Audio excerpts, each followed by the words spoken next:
Akhirnya Polda Jawa Barat menepati janjinya hari ini mendatangkan ahli pidana.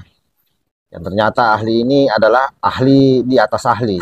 Bahwa dalam penetapan tersangka itu harus mendasarkan pada minimal 2 alat bukti. Selama mendasarkan pada minimal 2 alat bukti, maka penetapan tersangka adalah sah secara hukum. Demikian Yang Mulia. Pertanyaannya kemudian, kalau 2 alat bukti itu hanya ijazah, hanya KTP, kartu keluarga, ada foto keluarga, sementara ini adalah kasus pembunuhan yang sesungguhnya selain daripada 2 alat bukti, itu membutuhkan barang bukti.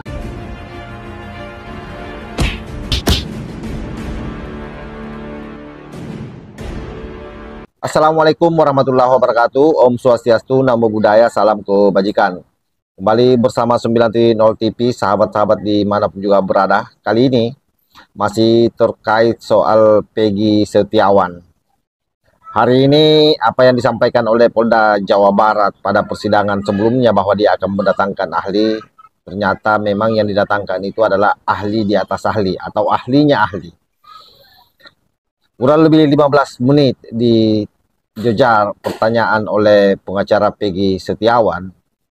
Sepertinya dia mumet dan jawabannya terputar-putar di situ, mengatakan bahwa 2 alat bukti sudah cukup untuk mentersangkakan orang. Tetapi lebih jelasnya kita simak bagaimana mumetnya sang ahli di atas ahli ini menjawab pertanyaan daripada pengacara Peggy Setiawan. Saudara ahli, saya simak keterangan ahli dari termohon tadi, ada 2 hal yang penting. Pertama, prosedur penetapan DPO, kedua, penetapan tersangka. Saat ditanya oleh Yang Mulia Hakim, ahli tadi menjelaskan bahwa untuk menetapkan DPO itu statusnya harus tersangka terlebih dahulu dan harus dipanggil terlebih dahulu 2 kali. Jika dipanggil tidak datang dan keberadaannya tidak diketahui, baru ditetapkan DPO. Pertanyaannya, jika seseorang belum ditetapkan tersangka dan belum pernah dipanggil untuk diperiksa sebagai tersangka, penetapan DPO-nya apakah sah atau tidak, Saudara ahli? Mohon izin Yang Mulia, saya tidak pernah menyampaikan soal penetapan DPO. Yang saya sampaikan adalah penetapan tersangka. Bahwa menyebut DPO itu ketika Yang Mulia tadi menyampaikan dan menanyakan kepada saya, ada putusan pengadilan yang menyebut si A sebagai DPO. Nah, itu sudah saya jelaskan Yang Mulia berkaitan dengan itu. Jadi mohon untuk dikoreksi, apa yang saudara tanyakan kepada saya bukan penetapan DPO tapi penetapan tersangka. Saya kira demikian jawaban saya Yang Mulia. Kalau prosedur DPO, prosedur DPO-nya, mohon izin tadi sudah saya jelaskan ketika rekan saudara bertanya kepada saya. Yang baik, pertanyaan selanjutnya. Kemudian tadi ahli menjelaskan bahwa untuk menetapkan tersangka harus ada minimal 2 alat bukti. Dalam putusan MK nomor 21 tahun 2014, pada intinya dalam menetapkan tersangka selain harus ada minimal 2 alat bukti, yang bersangkutan harus diperiksa dulu sebagai saksi. Pertanyaannya, jika seseorang yang diduga melakukan tindak pidana tidak tertangkap tangan dan tidak pernah diperiksa sebagai saksi terlebih dahulu, apakah sah penetapan tersangkanya? Silakan. baik, mohon izin Yang Mulia, di dalam putusan MK tersebut tidak ada satu amar putusan yang menyatakan bahwa amar putusan yang menegaskan bahwa penetapan tersangka harus ada pemeriksaan calon tersangka terlebih dahulu. Bahwa di dalam putusan MK 21 2014 itu ya, objeknya adalah berkaitan dengan perluasan penetapan tersangka sebagai objek pra peradilan. Jadi di dalam menetapkan tersangka itu saya bisa memaknai bahwa berdasarkan baik itu putusan MK maupun norma-norma yang ada dalam pasal 1 angka 26, pasal 17 dan seterusnya pasal 21, bahwa dalam penetapan tersangka itu harus mendasarkan pada minimal 2 alat bukti. Selama mendasarkan pada minimal 2 alat bukti, maka penetapan tersangka adalah sah secara hukum. Demikian Yang Mulia. Baik, dilanjutkan, mohon izin Yang Mulia. Jadi sedikit mengingatkan, namanya mungkin kan manusia pasti ada lupa atau ingat. Saudara ahli di halaman 98 putusan nomor 21 garis miring PUU strip 12 Romawi garis miring 2014 yang kami jadikan juga bukti. Sedikit saya sebutkan di pasal 98 pertimbangan Hakim Mahkamah Konstitusi. Kutipannya berikut: bukti permulaan yang cukup dan bukti yang cukup sebagaimana ditentukan dalam pasal 1 angka 14, pasal 17 dan pasal 21 ayat 1 KUHP harus ditafsirkan sekurang-kurangnya 2 alat bukti yang termuat dalam pasal 184 KUHP dan disertai dengan pemeriksaan calon tersangkanya. Sementara tadi disampaikan tidak diperlukan pemeriksaan calon tersangkanya. Apakah keterangan tersebut dapat mengesampingkan putusan Mahkamah Konstitusi yang kita anggap sebagai sebagai landasan hukum atau undang-undang? Ini pendapat ahli, apakah tetap dengan pendapat tadi atau berubah? Saya tetap Yang Mulia, pendapat saya demikian. Oke, itu pendapat ahli, tidak bisa kita paksakan. Iya. Tidak suka atau tidak. Iya betul. Makanya kami mengingatkan dulu ada. Iya. Nggak bisa. Siap. Kalau menurut yang bersangkutan kita nggak bisa. Siap. Oke. Terima kasih. Dilanjutkan ke pertanyaan yang lain ya. Jadi disampaikan oleh ahli tadi bahwa menetapkan seseorang menjadi tersangka itu harus ada minimal 2 alat bukti. Nah, kami sampaikan berdasarkan Perkapolri nomor 6 tahun 2019 tentang penyidikan tindak pidana di pasal 25 ayat 1 menyebutkan penetapan tersangka berdasarkan paling sedikit 2 alat bukti yang didukung barang bukti. Pertanyaannya, apa bedanya alat bukti dengan barang bukti? Mohon izin Yang Mulia. Jadi kalau alat bukti itu kan 184 dan 1 KUHP. Barang bukti itu barang-barang atau benda yang ada kaitannya dengan satu tindak pidana. Barang buktinya bisa macam-macam. Surat barang bukti tidak, barang bukti, tapi surat bisa juga dikualifikasi sebagai alat bukti surat. Itu barang bukti. Benda-benda yang ada kaitannya, yang ada hubungannya dengan tindak pidana atau alat, itu juga barang bukti dan seterusnya. Saya kira berbeda maknanya berkaitan dengan alat bukti dan barang bukti. Demikian Yang Mulia. Oke. Baik, berarti apakah alat bukti tersebut harus disertai dengan barang bukti atau hanya cukup alat bukti saja? Gini, kalau dalam pelimpahan perkara cuma alat bukti aja, tiba-tiba barang buktinya tidak diketemukan, apakah bisa atau harus dicari terdahulu BB-nya? Ya, mohon izin Yang Mulia. Tentu kan ini teknis di administrasi kaitannya dengan penyidikan Yang Mulia. Itu menjadi domainnya penyidik untuk itu. Tapi dari apa yang tadi kami atau saya sampaikan di dalam forum sidang Yang Mulia ini adalah berkaitan dengan alat bukti yang dijadikan sebagai alat bukti sebagai dasar untuk menetapkan tersangka. Ya, alat bukti ya. Oke. Baik. Kembali kami mengupas tentang barang bukti. Berdasarkan pasal 39 ayat 1 KUHP terdapat 2 jenis barang bukti. 1, benda yang berwujud yang berupa A, benda yang digunakan dalam melakukan tindak pidana atau untuk melakukannya. Jadi di dalam pasal 39 KUHP. Pertanyaannya, ya sebentar. Dalam pra peradilan Ya, yang mulia. Perlu nggak sih barang bukti? Tidak perlu yang mulia. Gitu kan?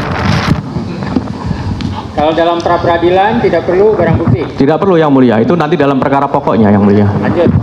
Berarti lebih ke alat bukti yang lebih diutamakan daripada barang bukti yang dipergunakan oleh seseorang dalam melakukan tindak pidana, begitu? Ya, dalam pra peradilan menurut ahli seperti Menurut ahli begitu? ya. Tadi saya sudah sampaikan dan tegaskan berkali-kali yang mulia, kan persoalan inti dalam pra peradilan ini adalah berkaitan dengan penetapan tersangka. Kalau berkaitan dengan soal penetapan tersangka, maka apa yang dijadikan dasar yaitu alat bukti. Demikian yang mulia. Ya, seperti itu ahli. Yang lain, pertanyaan yang lain. Satu lagi yang mulia, dalam penetapan DPO yang telah diputus dalam putusan pengadilan yang telah berkekuatan hukum tetap memiliki ciri-ciri yang sudah dijelaskan dalam putusan. Pertanyaannya, boleh atau tidak dirubah ciri-ciri tersebut dalam penetapan DPO pihak kepolisian, padahal ciri-ciri tersebut sudah ada dalam putusan pengadilan? Mohon izin yang mulia, tadi kan sudah saya jelaskan bahwa penyebutan adresat itu dijadikan sebagai petunjuk bagi penyidik. Tugas penyidik adalah menindaklanjuti petunjuk tersebut yang ada dalam putusan pengadilan. Mohon izin ahli, pertanyaan kami itu, boleh atau tidak ciri-ciri DPO yang termuat di dalam putusan dirubah oleh penyidik tidak sesuai dengan ciri-ciri yang ada dalam putusan, boleh atau tidak? Bisa menjawab ahli? Saya tidak menjawab berkaitan dengan hal itu yang mulia. Apa-apa. Baik, terima kasih, cukup yang mulia. Mohon izin yang mulia. Mohon izin yang mulia. Jadi yang tadi saya sampaikan terakhir yang mulia. Yang mana ini? Saya yang mulia, Oh, iya. Izin yang mulia. Yang tadi saya jawab terakhir itu saya tidak menjawab. Bukan berarti saya tidak bisa menjawab. Ya. Itu berbeda. Demikian yang mulia. Kami paham. Mohon izin yang mulia, dalam putusan yang kami ajukan tiga terpidana tidak ada ciri-ciri yang dituliskan sebagaimana putusan. Enggak, kita nanti itu aja di kesimpulan, enggak kita untuk perdebatan ini. Ya, silakan nanti saya mau ada lagi.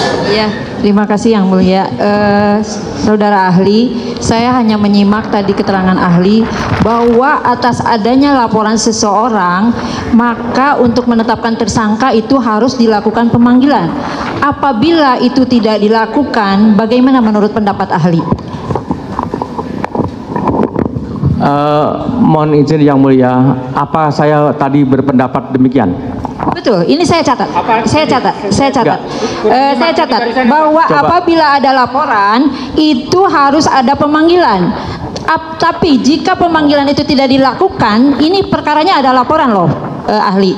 Nah, ini kan ada laporan. Nah, apabila ada pelapor tapi tidak dilakukan pemanggilan terhadap calon tersangka, itu bagaimana menurut pendapat ahli? Saya catat semua keterangan ahli. Mohon maaf. Jadi mohon maaf jangan diulang-ulang. Oh, saya tadi sudah menjelaskan. Jadi mohon maaf ahli, dijelaskan saja karena saya catat. Sudah ya. Oke. Yang mulia. Ulang lagi aja lah. Kadang-kadang kan kita ada waktunya, kita kadang-kadang menoleh atau apa, kadang-kadang kita. Silakan. Iya. Nah. Ini